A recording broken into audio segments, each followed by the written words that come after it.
remember the last time you felt overwhelmed and underproductive? For some of you, it's right now. And for others of you, it's probably something that you may have just emerged from. And for others of you, you're still haunted by the moments when you felt that way, like those moments that in the past where you felt that that's what was going on. And still, for others of us, we are not in that moment now. And our life feels like it has the margin we always wanted, and we have a hard time remembering those moments. I know some of you are like, there are people like that. And I think there are some people here that I think we need to engage with that and say, like, there's sometimes we feel not overwhelmed. But it's that felt need that hits a nerve for us. And we are all just looking for some hope and something strategic. So let's tackle this beast and slay this monster over the next few weeks, at least part of it. Let's try to do that. I'm Dr. Rob McKenna, and welcome to the WiLD Conversation, where we make the best thinking in psychology, leadership, and organizational science accessible to leaders who are willing to learn and edit for their sake and for the sake of others. And today we're kicking off a new series, y'all. So this is a new series on overwhelmed and underproductive. And this week, the topic is meetings that matter.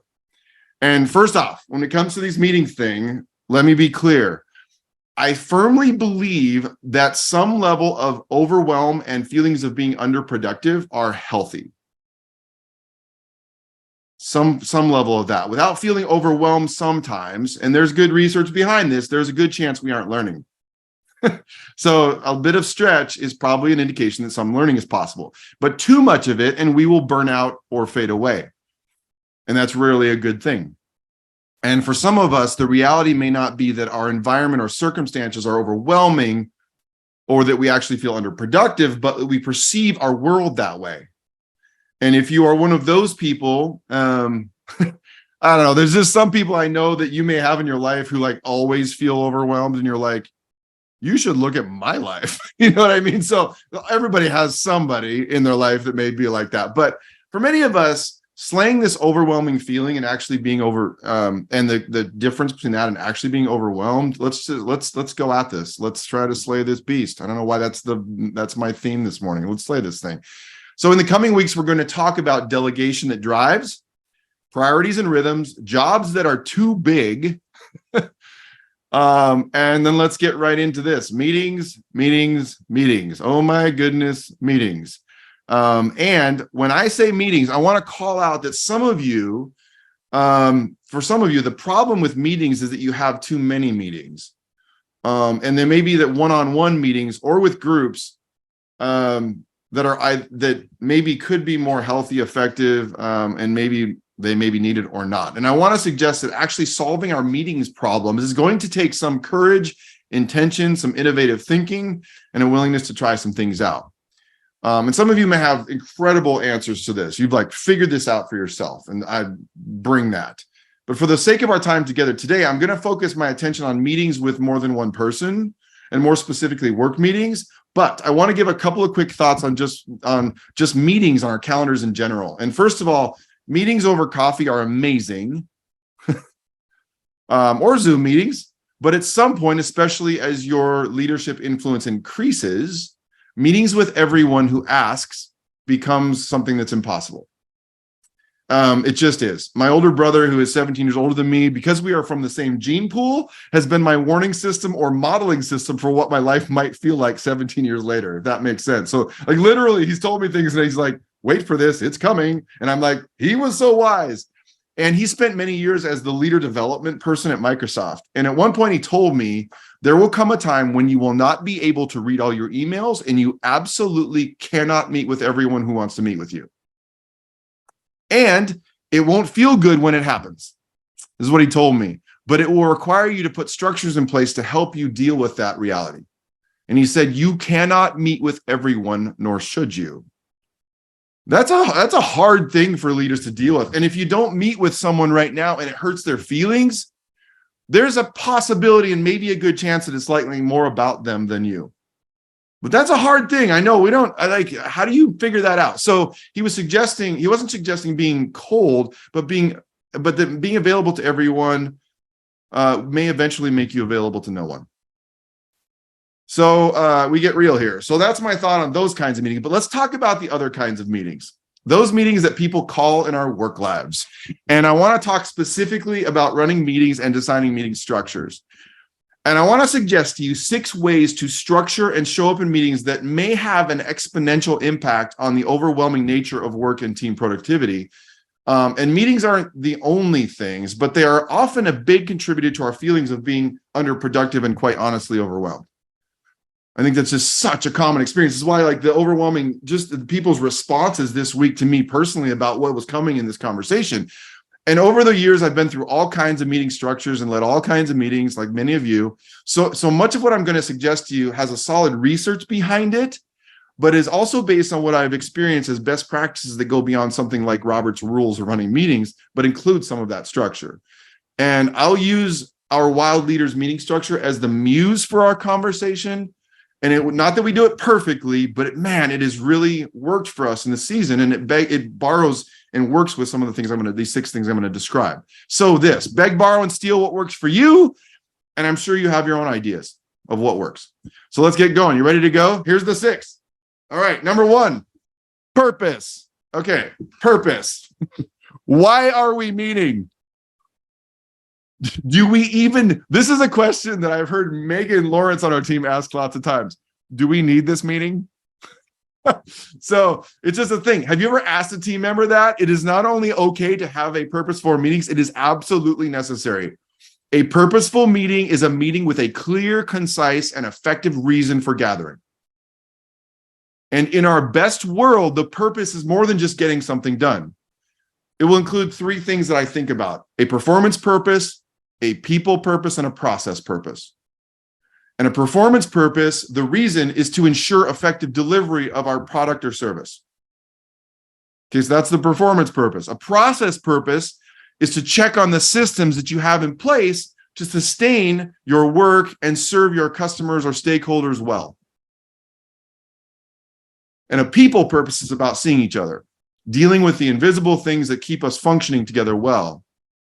If we don't see each other, nothing else will get done well over the long haul. But, and when I say see, I'm fine with virtual too. There's amazing things you can do there. But if your meeting has no purpose, don't meet.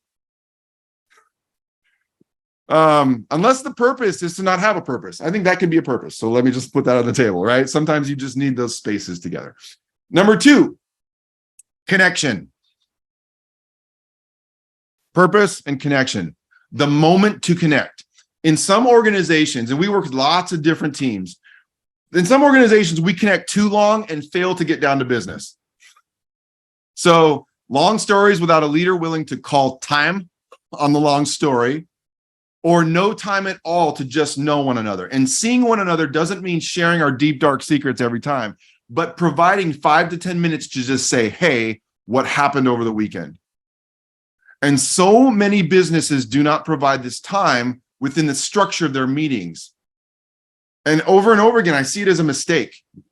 5 minutes to check in on our weekends, or what, I'm just using that as an example, to see one another is a good thing. But if it's more than that, could be a sign of a weak meeting leader. Because sometimes we don't know when to cut off the long stories, that we just don't get to our agenda, and then we're all frustrated at the end of that. Okay, so number 2 is connection. Number 3, this one is huge for us, and it's the word rhythm. It's the word rhythm.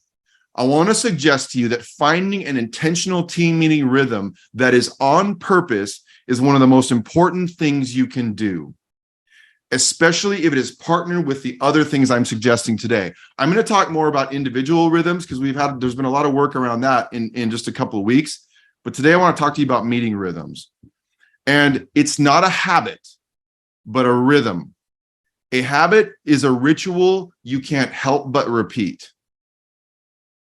A rhythm is a regular cadence you choose. A rhythm is a regular drumbeat that makes sense within the context of what is happening in the rest of the band. All right. So I want to use the example of that. A drummer in a band, I was in a band. The band's name was, you want to know the name of the band? I don't know why I think this is clever, but it's not. It's just juvenile. Dog logic. Just let that rest for a second. So I was in a band, right? And so been in a couple of different bands. A drummer in a band provides the rhythmic foundation for everything else. And for those of you who are musicians, I know you're there and you're like, oh, Rob, sometimes the rhythm person is the bassist. I know that. And there are actually other instruments that could do that, but someone is that rhythmic foundation. And whichever one it is this is the person responsible for the cadence that makes sense within the context of the rest of the music. And in the same way, a meeting rhythm, a cadence you choose, always will make sense if it fits naturally in the context of your team's work. And I want to give you here's an example. Some of you are like, give me an example of this so I can understand how I might apply this idea. And here are some of the considerations we made for our WiLD leaders meetings. And I'll tell you, this is the context. Each week, we serve most of our client and partner organizations through the middle of our week. And for our leadership team, we have some critical interdependencies, connections that are between our commercial pipeline, for example, of organizations we serve and our actual delivery to organizations who are contracted with us. So Monday morning makes sense for us. We meet as a leadership team every Monday morning for about 2 hours. And we follow that with one-on-ones between key leaders on our team that same day. And we meet together on Fridays before the WiLD conversation. And this rhythm has become critical for us because for our team, that cadence is what works within the context of our business and missional structure. But it's also this, it creates a time to create social ease, laughter, and knowing between us that is critical for us. And so I'm gonna go a little deeper. This is if there's one thing to take away is this concept of rhythms. Our other rhythms, so I'm going to give you some more examples, just so you know some of the things that are part of this that are important to that meeting rhythm structure. Is our other rhythms include simple things like we do an annual executive fellows program. Some of you fellows raise your hand, like some of our fellows are here today. And that's an annual process, our 2-day intensive where we train facilitators launching our system within their organization. So we do that 5 times a year. Our monthly executive roundtables that we do. Some of you have been a part of that. And maybe most importantly, our monthly conversation. So we meet every Monday, but our monthly, once a month as a team where we gather together to discuss our individual tools and development using the WiLD toolkit. We do not miss these times together because without those rhythms and conversations, first off, we'd be hypocrites if we didn't use our own process. It'd be kind of ridiculous. And we know that those conversations are impacting our effectiveness together and every level from our agility to our hiring, to our delegation, to our basic functioning as a leadership team. So our rhythms of Monday and Friday and the monthly development conversation, our annual fellows program, our WiLD experience intensives 5 times a year, and those are the work and performance rhythms that are well supported by our Monday to Friday meetings. Is that making sense? It's like, that's really important for us. The one last critical rhythm for us is our quarterly strategy and scorecard meeting that occurs once a quarter during that Monday time. So you can see kind of, I hope it gives you a visual picture, if you can handle all those words, around why that rhythm of Mondays is so critical for us. And it means that I don't schedule other meetings during those days very often with others. This is the equivalent of that drummer in our band that is based on our context. And at an individual level, this rhythm for our team also impacts me because of that scheduling even that occurs in my own life of those other meetings, that one-on-one with maybe some of you. And so I ask you this, what is the rhythm of meetings that would work for you? And I hope me providing that context might help. And I know some of you are even in transitional moments where you used to have a rhythm and now you got to figure out that new rhythm. And they may be more one-on-ones right now because maybe you used to have a big team and you don't, or now you have a big team and you didn't used to. And so that'll be an interesting part of the conversation. But a rhythm is not enough because you could follow the right rhythm and do meetings horribly, right? So what else matters? So here we go. A couple of thoughts. These are a little bit quicker. Structure and prioritization. Let's talk structure of meetings. One quick pause for structures of meetings. I'll give you a couple of things that we do. Have someone who holds the clipboard. When I say that, I mean someone who holds the structure. This was Claire until a couple days ago when she went on maternity leave.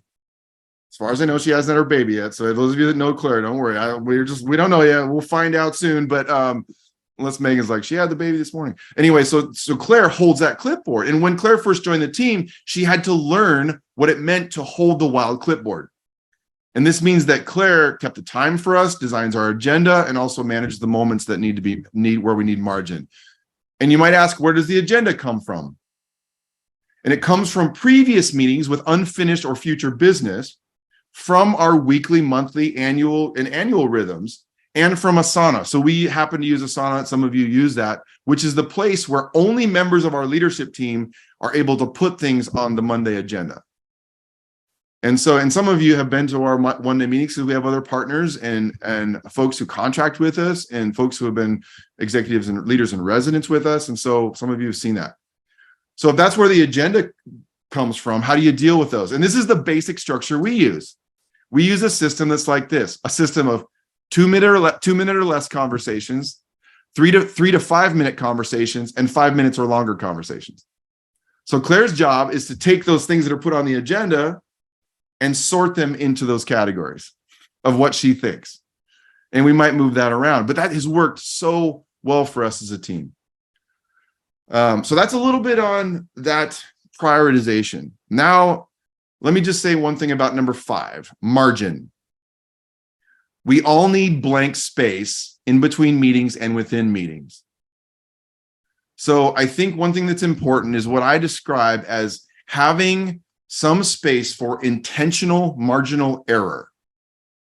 So it's not that, even though that's our structure and it sounds overly structured, we always are aware that some things may take a little bit more time, but we don't give it's margin. It's not like margin is just however big it wants to be. So someone's got to manage that margin, but sometimes you need more margin.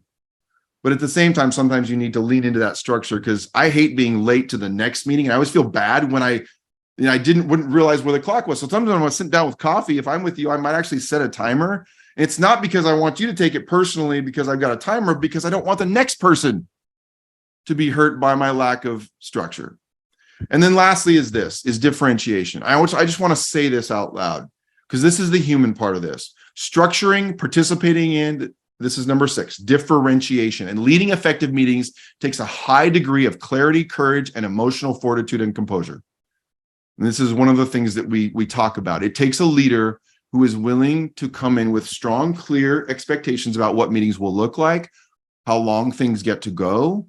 And so that's one of the things that we worked on, because Claire joined our team, and that takes a lot of guts to step into a new team, take the clipboard and tell Rob to shut up because we got to move on. She doesn't say it that way, but it's the equivalent of stop talking. We got to move on in a much more grace-filled way. But it takes a tremendous amount of courage to do that and do it well. So here are the questions. It's just, do you know the purpose of every meeting on your calendar this week?